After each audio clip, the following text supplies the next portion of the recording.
Seigneur soit avec vous.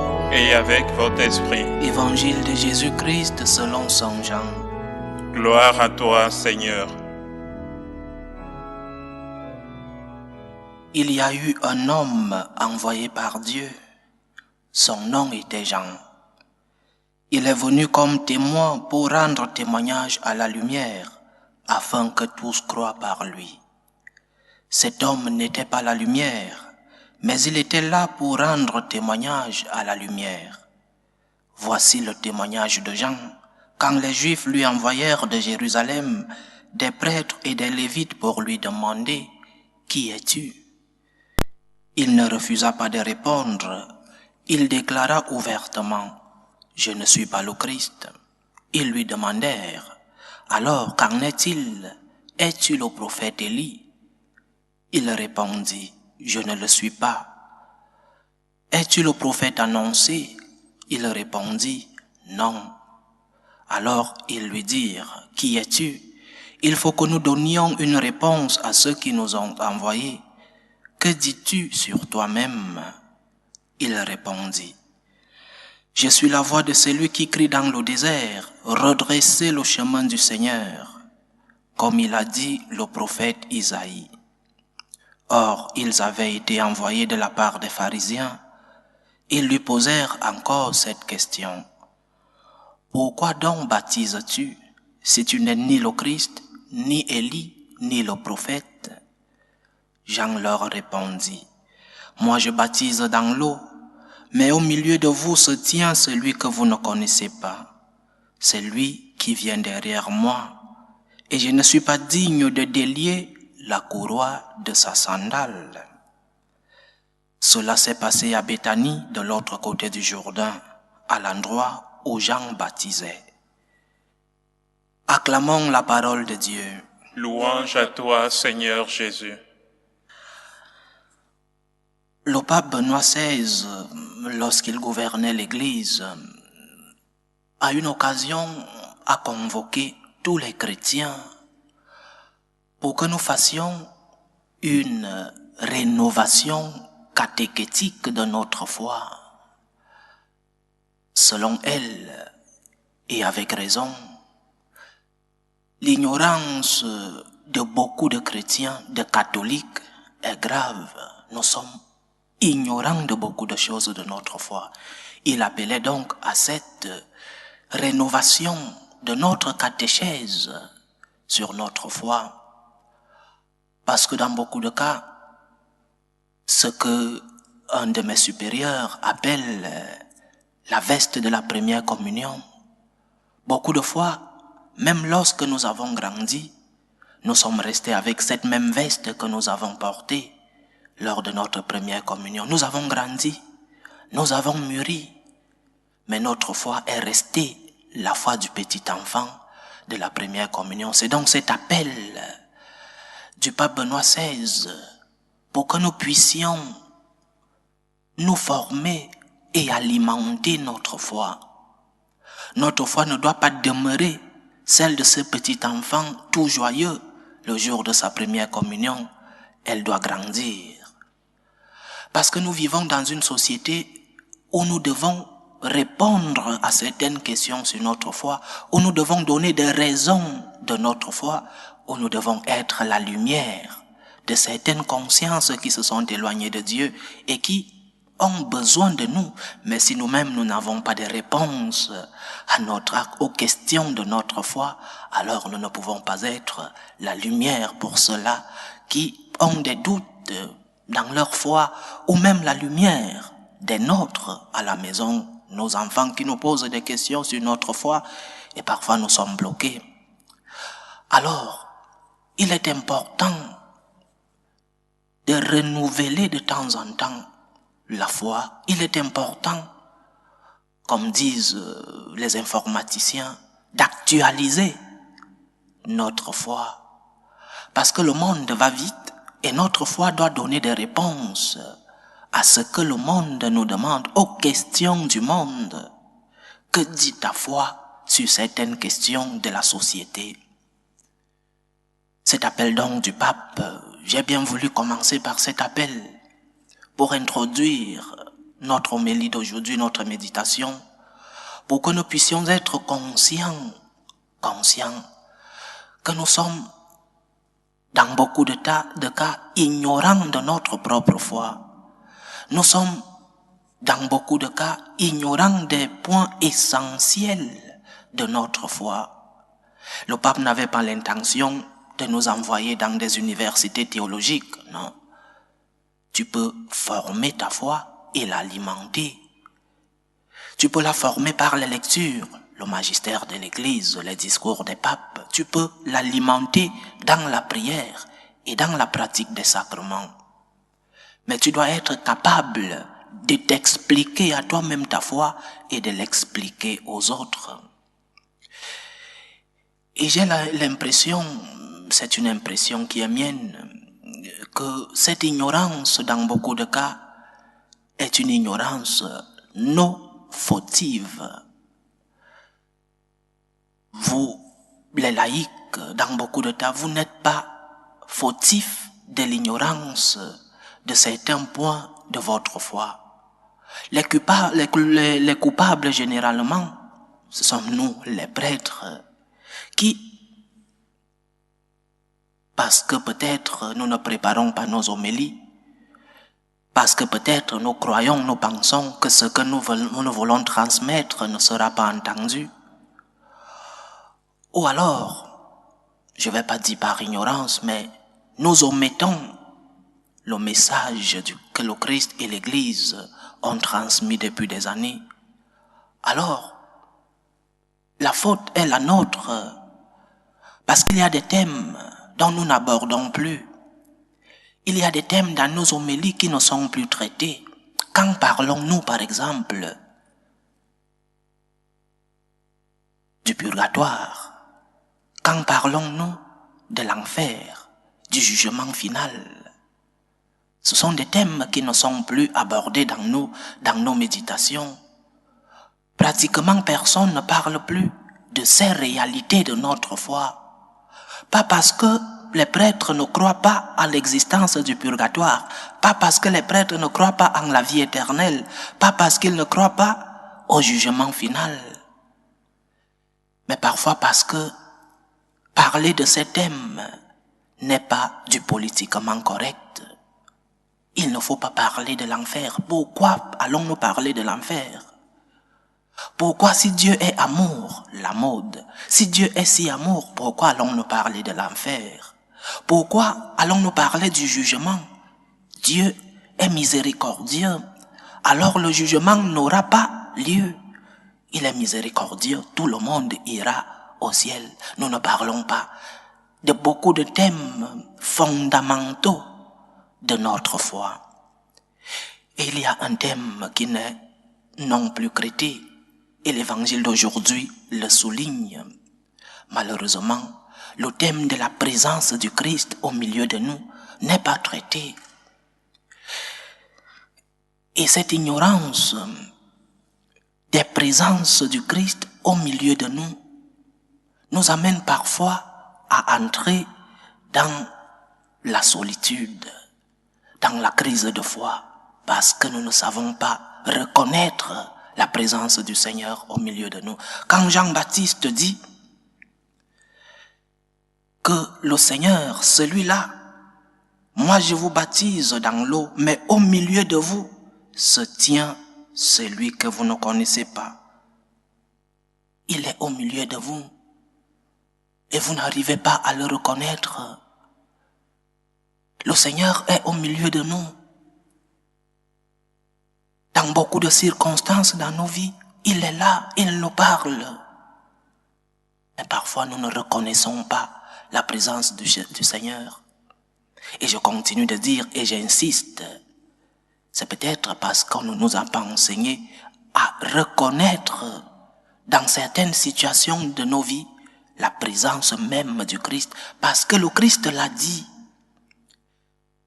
Je suis sûr et certain que nous tous nous croyons que le Christ est réellement présent dans l'Eucharistie, présence réelle et sacramentelle. Je suis sûr, parce qu'on nous l'a enseigné lorsque nous étions plus petits, que nous sommes tous conscients que le Christ est présent dans les pauvres et les nécessiteux. Lui-même, il a dit, lorsque tu donneras un bout de pain à un de ces petits, c'est à moi que tu le donneras. Venez bénir de mon Père parce que j'ai eu faim et vous m'avez donné à manger. Le Christ est présent dans l'Eucharistie, présence réelle et sacramentelle. Mais le Christ est aussi présent dans les pauvres, dans ceux-là qui passent des moments de besoin, non seulement des besoins matériels, mais aussi des besoins spirituels. Mais il y a d'autres présences. Ensemble avec ces deux présences, présence réelle et sacramentelle dans l'Eucharistie, présence réelle mais non sacramentelle dans les pauvres. Le Christ est présent lorsque le pape et les évêques prennent la parole et transmettent authentiquement le mystère, le magistère de la tradition de l'Église.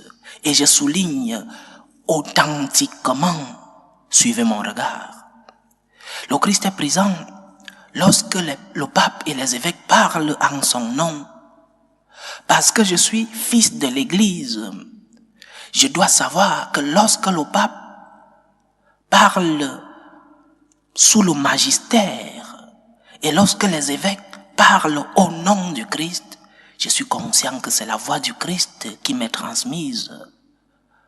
Parce que Jésus-Christ lui-même, il a dit à Pierre et à ses compagnons, lorsqu'ils vous écouteront, c'est à moi qu'ils seront en train d'écouter. C'est moi qui parle. C'est le Christ qui se sert des instruments de Pierre, le pape, et des évêques, l'ensemble des apôtres, pour nous transmettre son message. Il est présent dans la parole de la hiérarchie de l'Église. Il est présent. Et nous, comme fils de l'Église, lorsque le pape, je reviens, parle dans le magistère authentique de l'Église, nous lui devons obéissance. Parce que nous sommes fils de l'Église. Parce que le Christ a légué des pouvoirs à Pierre pour qu'il puisse nous illuminer dans la foi et dans la morale.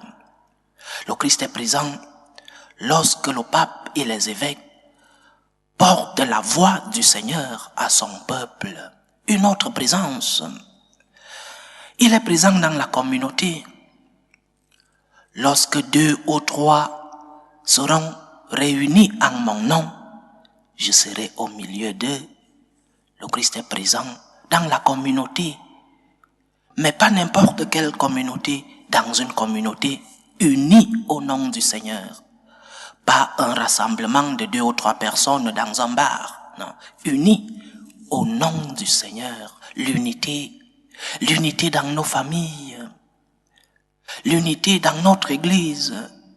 L'unité dans notre société. Combien de fois nous expérimentons le vide de Dieu dans nos familles lorsqu'il n'y a pas la paix. Combien de fois nous expérimentons l'absence du Seigneur dans nos familles lorsque nous sommes en désaccord, lorsque nous ne nous entendons pas, lorsque nous sommes en guerre, en tension, parce que le Christ est présent où il y a unité. Lorsque 2 ou 3 seront réunis en mon nom, unité, je serai au milieu d'eux. L'unité nous remplit de l'amour du Seigneur. L'unité nous remplit de l'espérance du Seigneur. Quelle joie! Les 2 lectures que nous avons lues aujourd'hui nous parlaient de la joie, la joie. Quelle joie d'avoir le Seigneur dans son cœur. Quelle joie d'être rempli de l'amour du Seigneur. Quelle joie lorsque ma famille est unie. Et nous devons payer le prix de l'unité. Nous devons payer le prix de l'unité dans nos familles. Il faut apprendre à céder, par exemple, à céder.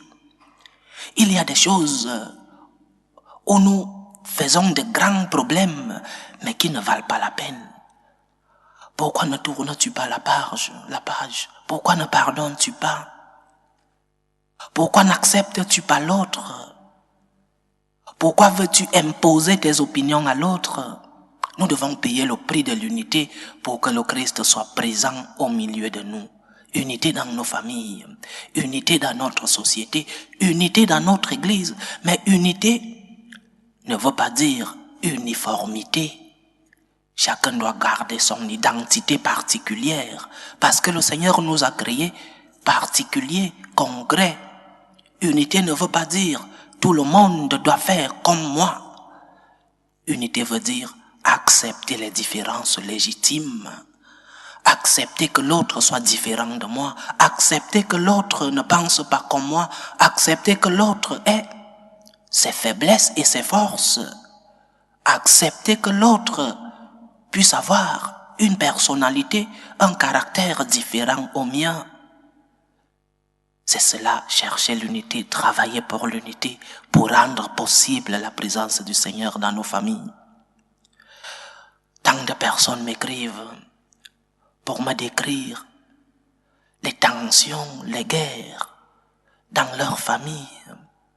Tant de personnes qui souffrent parce que l'époux, l'épouse, les enfants, l'oncle, la tante, la mère, le père ont fermé le cœur au pardon. Nous ne pouvons pas vivre en unité si nous n'arrivons pas à pardonner. Nous ne pouvons pas vivre en unité si nous n'arrivons pas à accepter que l'autre peut aussi tomber, accepter que l'autre a ses faiblesses et qu'il peut même offenser. Ouvre ton cœur au pardon. Travaille pour l'unité. Apprends à céder. Apprends à accepter les faiblesses de l'autre. Cela ne veut pas dire accepter le péché de l'autre. Apprends à céder. Le Seigneur est présent dans une famille unie. Et quelle joie! Quelle expérience d'espérance nous vivons lorsque nous sommes unis dans la famille. Et beaucoup d'autres choses arrivent lorsqu'une famille est unie, à part cette présence du Seigneur. Mais la présence du Seigneur amène d'autres choses qui peuvent être spirituelles et matérielles. Parce que la conséquence de la présence du Seigneur a ses fruits.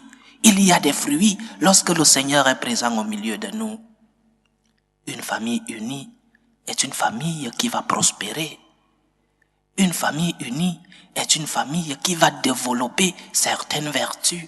Une famille unie est une famille qui va développer, par exemple, la vertu du travail qui nous amène à la prospérité. Une famille divisée, où chacun vit dans son petit monde. Cette famille-là, comme l'a dit le Seigneur, est en ruine. Elle tombe maison après maison. Le Christ est présent dans l'unité. Il est aussi présent dans nos consciences. La semaine passée, je parlais de la formation et de l'alimentation de nos consciences. Nous devons nous former. Je reviens sur la veste de la première communion. Nous ne devons pas rester avec la même veste des petits enfants de la première communion. Nous devons former notre conscience. Nous devons former notre foi parce que le Seigneur est présent dans nos consciences. Il est présent dans une conscience bien formée et bien alimentée, bien formée par la lecture de la parole de Dieu, la lecture des documents du magistère, mais une conscience bien alimentée dans la prière et dans la pratique des sacrements. Alors, chers frères et sœurs, le Christ est au milieu de nous. N'attendons pas des signes extraordinaires pour reconnaître que le Christ est au milieu de nous. Il est déjà au milieu de nous. Nous devons juste collaborer pour que cette présence soit effective. Nous devons juste collaborer pour que cette présence apporte ses fruits dans nos familles et dans nos vies. Il est présent dans l'Eucharistie. Il est présent dans les pauvres. Il est présent dans la parole du pape et des évêques. Il est présent dans la communauté, une communauté unie. Il est présent dans nos consciences, lorsque nos consciences sont formées par la lecture de la parole de Dieu, la lecture du magistère, alimentée dans la prière et dans la pratique des sacrements. Jean le Baptiste a signalé que le Christ était présent. Et ses frères, les Juifs, n'ont pas reconnu cette présence. Et nous, sommes-nous capables de reconnaître que le Christ est parmi nous? Sommes-nous capables de reconnaître que le Christ est présent au milieu de nous? Ouvre les yeux, pas seulement les yeux physiques, mais aussi les yeux de ton cœur. Ouvre les yeux, reconnais que le Christ est au milieu de toi. Accueille le Christ dans ton cœur. C'est en cela que tu pourras vivre l'espérance de la mort du Seigneur. C'est en cela que tu pourras transmettre la lumière que le monde a besoin. Loué soit Jésus-Christ. À jamais.